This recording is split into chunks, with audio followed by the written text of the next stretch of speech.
कहा जाता है। ये वाला माइक तो है ये वाला माइक उसी प्रकार से जीवन इसकी लीड इन पर चल नहीं रहा ये माइक तो माइक से इनकी पारमिता की जरूरत रहती है। पारमिताएं 10 होती हैं। ये लो ऐसे लो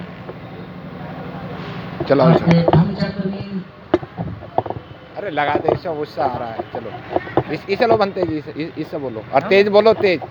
हमारे धर्म चक्र में आवाज खोलो।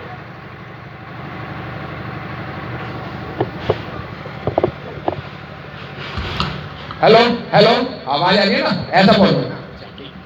इतनी आवाज बोलेंगे तो पारमिता 10 पारमिताएं हैं। दान शील नैष्कर्म प्रज्ञा। दान शील नैष्कर्म प्रज्ञा वीर शांति अधिष्ठान मैत्री उपेक्षा 10 पारमिताएं हैं। तो पारमिताओं में दान पारमिता का पहला स्थान है। पारमिता दान पारमिता 3 प्रकार की होती है। एक होते हैं वस्तु परित्याग यानी वस्तु का दान। एक होती है जैसे अंग प्रत्याग जैसे किसी को ब्लड देना इत्यादि आता है। और एक सर्वस्व यानी सब कुछ न्यौछावर कर देते हैं। 3 प्रकार की होती हैं। तो आज दान पारमिता में यथार्थ कुंभकार से यानी कहने का मतलब है जिस प्रकार से दान पारमिता जो कुंभ होता है खड़ा होता है सारे का सारा अपने सुरक्षित नहीं रखता है। सारे का सारा दान कर देता है। सर्वस्व प्रत्याग भावना है। तो इसी प्रकार से दान पारमिता है। तो दान पारमिता का बहुत बड़ा महत्व है।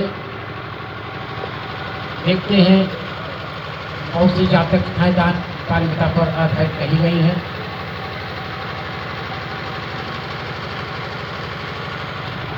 जैसे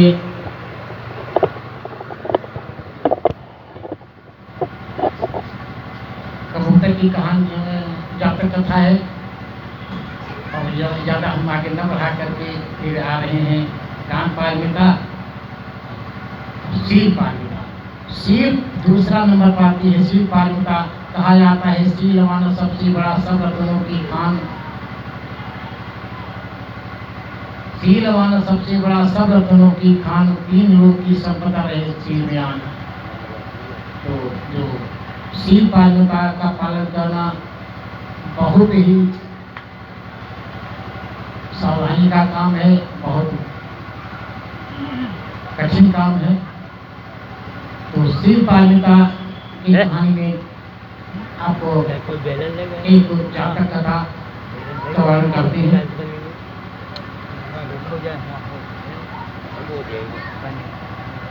तो एक राजा थे। तो राजा के एक लड़का था। लड़का गोद में था खेल रहा था।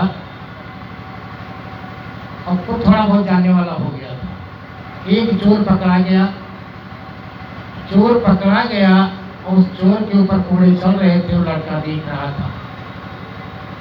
कहीं तो नहीं सकता था लेकिन उसने मन में देख रहा था कि अगर मैं भी राजा बनूंगा आगे चल करके तो हमें भी ऐसे लोगों को सजा देनी पड़ेगी। तो उसने क्या किया अपने को कंट्रोल कर लिया। बिल्कुल कंट्रोल कर लिया। उसने चलना बोलना उठना बैठना सारी पर उसने कंट्रोल कर लिया। जैसे छोड़ दिया जाता तो वैसे पड़ा रहता था। कोई खिला देता था तो खा लेता था। उठा देता था तो उठ जाता था। सारी उसने क्रियाएं बंद कर दी। धीरे धीरे वो धीरे 16 साल का हो गया। राजा को चिंता हुई आगे और प्रजा को चिंता हुई आगे जो राज चलाने वाला राजकुमार है वो अपाहिज है। कैसे राज का कैसे क्या होगा। राजा को चिंता हुई। राजा ने कुछ लोगों को इकट्ठा किया। उनसे सलाह ली मंत्रियों से तो उन्होंने ये बताया क्या किया जाए, जो भाग्य में लिखा वही होता है, इसलिए किसका बस नहीं चलता है, भाग पर कुल लोग छोड़ दिए। फिर निर्णय यहाँ आया, इससे जब तक हम हैं, राजा ने कहा, तब तक हम देखभाल कर रहे हैं, इसके बाद इस बच्चे को क्या होगा, राज का क्या होगा। इस पर सलाह मंत्रियों ने दिया कि ऐसा करो, राजकुमार है, भावी राजा है, इसका स्वागत करना चाहिए। तो उसको रथ में बैठा करके और पूरे गांव सजाया गया, गांव में घुमाया गया और वो रथ पर लेटा रहा और सारे लोग उसके दर्शन किए। बताया गया था कि इसको ले जाकर शमशान में गड्ढा खोद करके उसी में इसको ढकेल दिया जाए, मिट्टी डाल दी जाए। ऐसा ही किया गया। ले जाकर जब गए शमशान में, गाड़ी खड़ी कर दी और गड्ढे की मिट्टी निकाल रहा था, तो बोधसत्व उठे और जा करके उस गड्ढे के पास गए। कहा, भाई साहब ये क्या कर रहे हैं? वो चौंक गया, अरे जो 16 साल से न बोला हो, न उठा हो, न खाया हो, कोई क्रिया न कर रहा हो, ये अचानक कैसे उठ के आ गया? उसको डर लगा और निकला, भागा बड़ी तेज से। भाग करके जाता है तो वहाँ पर उसकी माँ इंतज़ार कर रही थी बच्चे की कि जल्लाद लेकर गए हैं, जल्लाद आएंगे और कैसे वो जल्लाद हैं जो हमारे बच्चे को कैसे जिंदा बच्चे के ऊपर दफनाएंगे वो होंगे।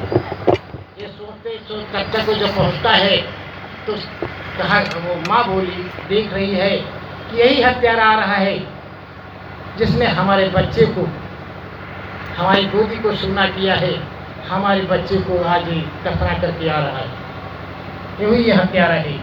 वो जब सामने आता है तो पूछती है क्या हुआ, तो उसने बताया वो राजकुमार जीवित है, जिंदा है। उठ के बैठ गए, ऐसे कैसे हो सकता है जो 16 साल न उठा हो। तो राजा और सारी प्रजा जाकर के वहाँ गए तो वो राजकुमार आसन लगाए बैठे। राजा गए, याचना किया कि बेटा घर चलो। कहा, राज आपका है, संपत्ति आपकी है, मेरा कुछ नहीं है, मैं चला। तो इस प्रकार से शील का पालन किया उन्होंने कड़ाई से। तो बहुत कठिन काम है और हम ज़्यादा समय न लेते हुए एक गाथा बोलते हैं। कहा गया है, मन सब चीज में हुआ है, हर चीज में मन अगुआ है, मन प्रधान है। कहा जाता है, एक ही साधे सब सधे, सब साधे सब जान, कहा गया है। तो सबसे विशेष मन है। कहा गया है, मनोपगम्मा धम्मा श्रेष्ठा मनोमया मनसा चा पदुत्थे निभासा करोचा ततो नंग दुख मन चेती चक्रं बलतो पदन। जो आप काम कर, कोई भी काम अगर कलुषित मन से काम करते हैं तो उसका परिणाम बुरा होता है, पाप होता है। भले आप कलुषित मन से किसी को अच्छी उससे बोले, लेकिन बनती नहीं बात, उसका परिणाम बुरा ही जाता है। तो जब जैसे आप मन से जैसी भावना होती है उसी प्रकार से आपका जो दुख पीछा करता है। जब कलुषित मन से करते हैं, जिस प्रकार से आपका आगे आगे गाड़ी बैल चलता है, पीछे पीछे गाड़ी का पहिया। फिर कहा गया है, मनोपगम्मा धम्मा शिष्टा मनोमया मनसा चा प्रसन्न भाषा करोचा ततो न सुख मन चेती छायावान पाएंगे।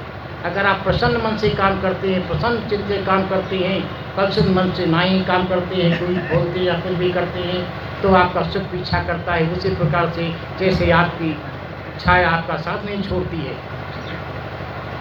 कहा जाता है, ना अंतलिखे ना समुझ मझे ना पब्बतानंग विहरन भविष्यति ना विज्जति सो जग तिप्पदी सो